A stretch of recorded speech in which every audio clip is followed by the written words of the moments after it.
मेरे जीवन में कई बार डर मुझे छोटे छोटे या कभी बड़े काम भी करने से रोक देता है। असफलता का डर या कभी कभी नकारे जाने का डर। इस डर से कैसे छुटकारा पाएं? आप किसी ऐसी चीज से छुटकारा नहीं पा सकते जिसका कोई अस्तित्व ही नहीं है।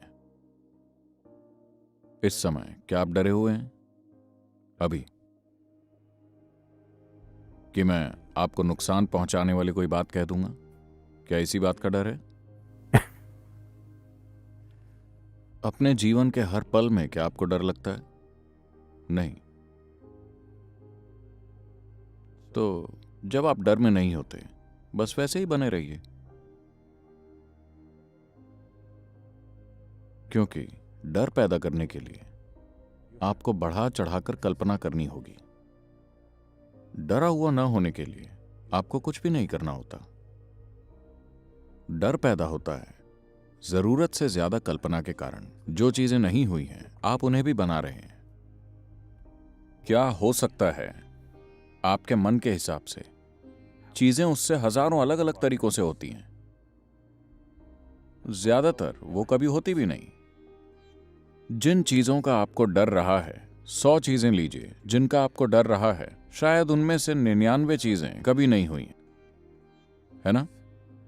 तो आपका डर हमेशा उन चीजों के बारे में होता है जिनका कोई अस्तित्व नहीं है। आप किसी ऐसी चीज से लड़ नहीं सकते या छुटकारा नहीं पा सकते जिसका अस्तित्व ही नहीं है। हम किसी ऐसी चीज से छुटकारा पा सकते हैं जिसका अस्तित्व है। आप किसी ऐसी चीज से छुटकारा नहीं पा सकते जिसका अस्तित्व ही नहीं है। हमें बस उस कोशिश को छोड़ना होगा। डर का मजा लीजिए। वैसे भी आपने ही इसे बनाया है। आपको डरावनी फिल्में पसंद है? हाँ, आप मना कर रहे हैं, लेकिन आप ही उन्हें बना रहे हैं। ये फिल्में कमाई नहीं कर रही, बस इतना ही। डर का मतलब है कि आप अपने मन में डरावनी फिल्में बना रहे हैं। उन्हें कोई और नहीं देखना चाहता। निर्माता के लिए अच्छी बात नहीं है, लेकिन आप उन्हें बना रहे हैं। तो आप कुछ और बनाइए। कॉमेडी फिल्म बनाइए, लव स्टोरी, सस्पेंस, थ्रिलर। आज कुछ और बनाकर देखिए।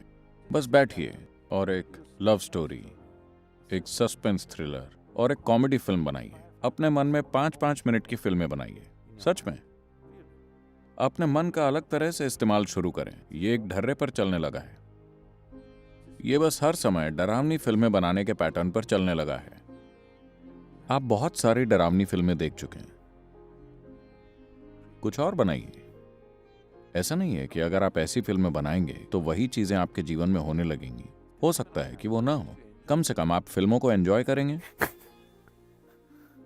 हकीकत में हो सकता है वो ना हो। दुनिया में जो चल रहा है, अगर आप उसका आनंद नहीं ले पा रहे, तो कम से कम आपके मन में जो चल रहा है उसका तो आनंद लीजिए। हर इंसान को इतना अधिकार तो है ही, है कि नहीं? अगर दुनिया उसके प्रति दयालु ना हो, तो कम से कम उसका खुद का मन तो उसके प्रति दयालु होना चाहिए। कुछ अच्छी फिल्में बनाइए। शांति जीवन का परम लक्ष्य नहीं है, यह सबसे बुनियादी जरूरत है। अगर आपने इसे जीवन का परम लक्ष्य माना, तो आपको मरने के बाद ही शांति मिलेगी।